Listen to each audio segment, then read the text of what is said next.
as the Scottish independence campaign moves forward and the big vote is upon us. We thought we'd shed some light on it with writer and Scotsman Ewan Watt. Ewan, you are not wearing a kilt at this moment, are you?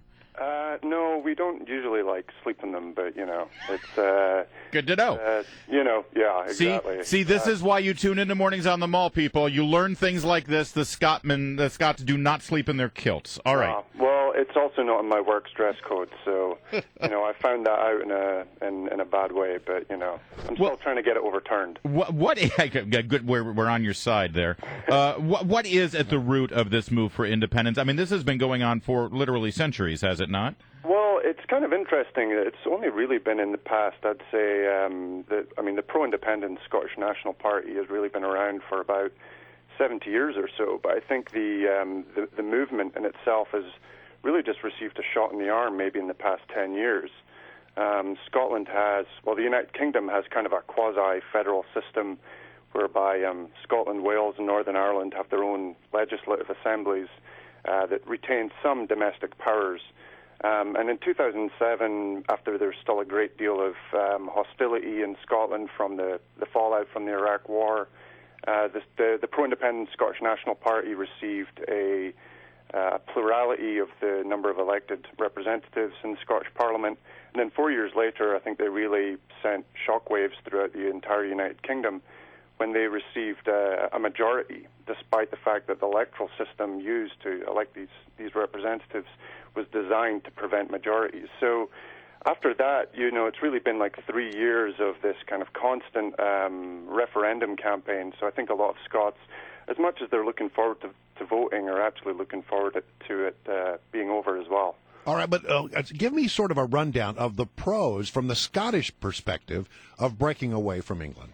Sure. So I think that there's people on the pro-independence side will primarily cite the fact that despite the Scottish Parliament having some powers, they also don't have control over central economic policy. So when it comes to trying to attract investment or anything like that, you've got obviously the lure of London in the south, kind of a global economic powerhouse in itself.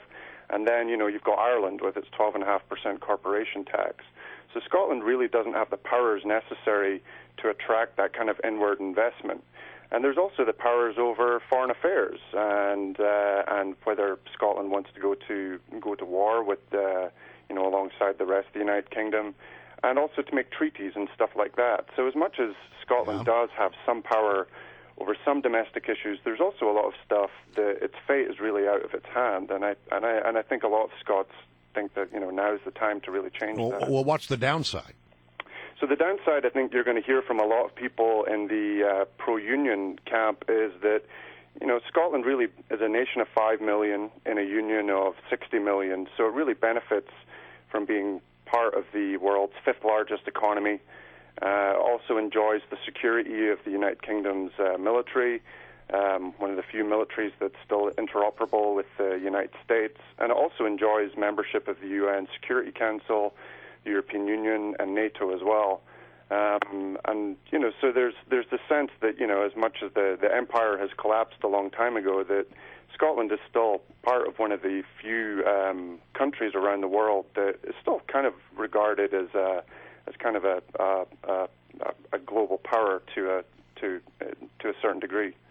And the economies are very much intertwined as well. I mean, if this goes through, it won't be an easy divorce. You share a landmass, the two nations do, and you share a currency. You share a lot of banking institutions. Have they thought that through?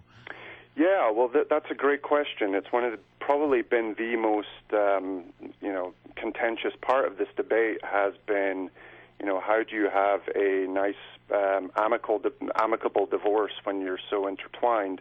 And the main issue here has been around currency. Both England and Scotland use the same currency, so the pro-independence campaign have basically said, if we become independent, we're going to keep using the same currency. We're going to keep using pound sterling. And the pro-union folks have just said, well, listen, if you want a divorce, we don't share the same bank account anymore, so you can't do this anymore. So, but in a way, Brian and I know how that is. well, in a way, it's kind of fascinating to watch, because if you think about it, there's really very little that the United States can do to stop other countries around the world from using the dollar. I know, Panama uses the dollar. I believe I think it's Ecuador uses the dollar as well. And because they're so intertwined, short of sending troops across the border into Scotland, or slapping, trade sanctions or something like that, there's really very little that that London can do to stop Scots from continuing to use pound sterling. Okay, so what is the interest that the United States might have in this? I'm looking at this and I say, does the U.S. really have a side in this? Do they really care one way or the other? Well, There's been a great deal of talk leading up to this about how the United States is going to kind of become quite impartial throughout, but they've really come down quite heavily on the side of the Union. You had Bill Clinton yesterday making a statement in favor of the Union.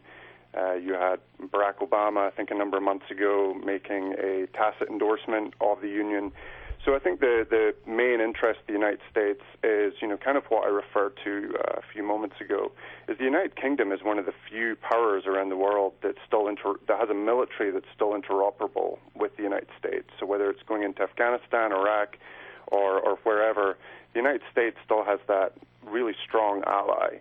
And also the United Kingdom's nuclear weapons are submarine based and just happen to be based in Faslane in Scotland.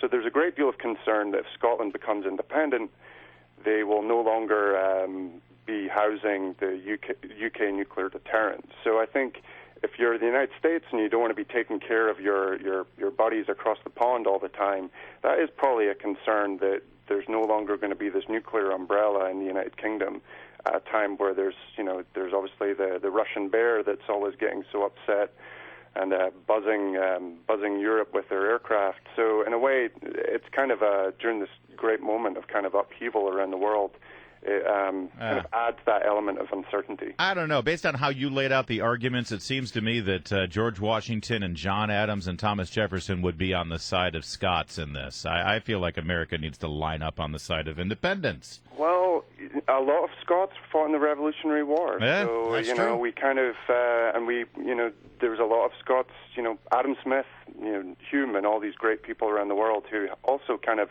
helped inspire people like Jefferson with those classical liberal ideas. As well as, I believe, I'll get his name in a minute, but one of the delegates from Maryland at the Constitution, or at the convention there in 1776, he was a Scotsman. I'll get his name. I can't remember his name now, but he signed the Declaration. All right, yeah, Ewan Watt, thanks for joining us. We're going to watch this. That's great stuff. Interesting.